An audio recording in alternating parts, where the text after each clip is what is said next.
চাইবো যে একের পর এক যে বিতর্কগুলো উঠে আসছে, 1,10,000 টাকা তিনি দিচ্ছেন, ঘটা করে তিনি বলছেন। দেখুন, কদিন আগে অভিষেক ব্যানার্জির একটা ছবি ভাইরাল হয়েছিল, যেন মনে হচ্ছিল সিনেমার মানে হচ্ছে ভিলেন। অনেক সাউথের সিনেমা হোক, বলিউড হোক, টলিউড হোক, মানে ভিলেন মানে যে কালো, হ্যাঁ ভাই, ভিলেন মানে যে বড় বড় দাড়ি থাকতে হবে, দাঁত মাজবে না, এরম ব্যাপার নয়। আজকাল ভিলেনরাও কিন্তু দেখতে শুনতে বেশ ভালোই হয়, হিরো হ্যান্ডসাম আর কি, হ্যাঁ, বডি বিল্ডিং থাকে। তো এখন হচ্ছে যে হচ্ছে ভাইপো করছে কি, ওই সব গ্ল্যামারাস দুনিয়ার সাথে এক প্রকার টেক্কা দেওয়ার চেষ্টা করছে।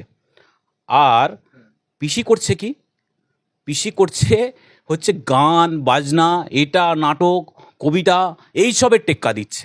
অর্থাৎ হচ্ছে যাদের কাজ হচ্ছে প্রশাসন চালানো, মুখ্যমন্ত্রীর কাজ হচ্ছে দক্ষ প্রশাসক হওয়া, এমপি যখন নির্বাচিত হয়েছে এমপি হিসাবে তার সাংসদ হিসাবে যেসব কাজ সেইগুলো করা, সেইগুলো না করে এরা হচ্ছে অন্যান্য জগতে, বিনোদন জগতের এইসব করছে। মানুষ তো এদের থেকে এইসব এক্সপেক্ট করে না। কেউ কারো ব্যক্তিগত জীবনের সে অনেক কিছু করতে পারে, কিন্তু যখন সে জনপ্রতিনিধি, যখন সে মুখ্যমন্ত্রী, তখন তাকে মুখ্যমন্ত্রীর কাজ করতে। মুখ্যমন্ত্রীর কাজ কি? সঠিক রিক্রুটমেন্ট একদম মানুষকে উপহার দেয়া। করেছেন? করেননি। রিক্রুটমেন্টের নামে ভাঁওতা, টাকা নিয়ে চাকরি বাতিল। সাংসদের কাজ কি? যে সংসদীয় যে ব্যবস্থা আছে তার মধ্যে এলাকার, পশ্চিমবাংলার সমস্ত টপিক তুলে ধরা। কটা তৃণমূলের সাংসদ ভোট দিতে যায়? শতাব্দী কি বলছে? আমি নাকি স্যালাইন টানছিলাম ওয়াকআপ নিয়ে যখন ভোট হয়। আরে স্যালাইন টানছিলে ঠিক আছে, তুমি তোমার পার্টিও জানে না, পার্লামেন্টও জানে না। আরে মানুষের যখন দুঃখ কষ্ট পিঠে ঠেকে যায় তখন স্যালাইন নিয়েই পার্লামেন্টে যেতে হয়। দেব পাগলু কি বলছে? পাগলু বলছে যে আমি হচ্ছে শুটিংয়ে ব্যস্ত ছিলাম।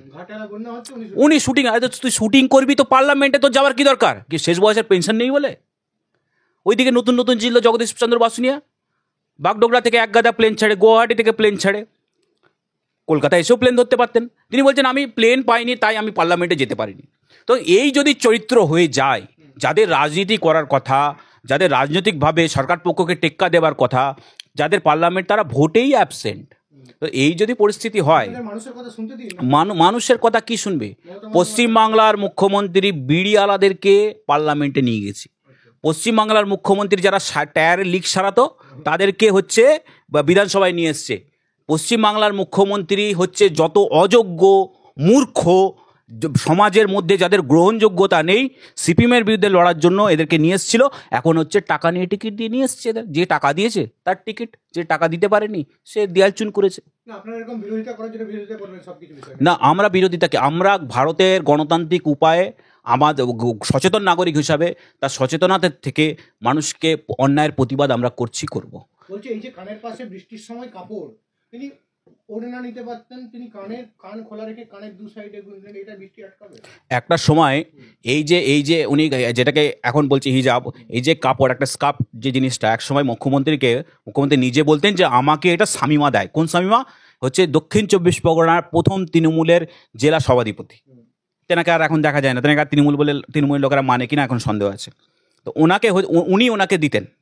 তো সেইটা হচ্ছে উনি যেখানে যা সেখানে তেমন। অর্থাৎ হচ্ছে দিল্লিতে গিয়ে একরকম সুর, পশ্চিমবাংলায় একরকম সুর, যেখানে রেড রোডে নামাজ পড়ানোর সময় ইনশাল্লাহ আলহামদুলিল্লাহ যা আছে বলে ফেলে ভুলভাল, আবার পুজোতে গিয়ে এইসব করছে।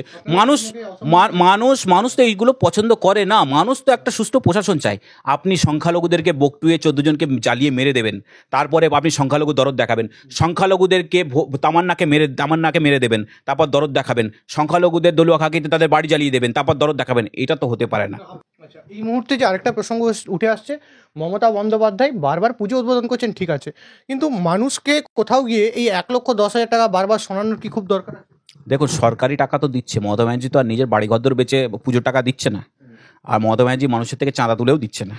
সরকারি ফান্ডের টাকা, যে টাকায় হসপিটাল হওয়ার কথা, যে টাকায় স্কুল হওয়ার কথা, যে টাকায় ডিএ দেওয়ার কথা, যে টাকায় সংখ্যালঘু উন্নয়ন হওয়ার কথা, যে টাকায় হচ্ছে রাস্তাঘাট উন্নয়ন হওয়ার কথা, সে টাকাটাকে নিয়ে, মানুষের ট্যাক্সের টাকাটাকে নিয়ে, ধার করে আনা ট্যাক্সের টাকা নিয়ে, বন্ড বেচে টাকা নিয়ে, সে টাকায় পুজোর অনুদান, কেউ পুজোর অনুদান চায়নি।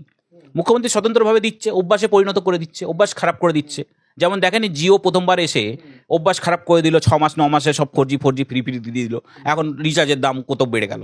তো এখন এই মুখ্যমন্ত্রী অভ্যাস খারাপ করে দিচ্ছে। অর্থাৎ এলাকার লোকেদেরকে বলছে তোমাদের পুজোর সময় তোমরা মদ খাও, তোমরা নিচে বেড়াও আর ভোটের সময় বিজেপিকে সাইড করে দাও, আমাকে ভোট দাও।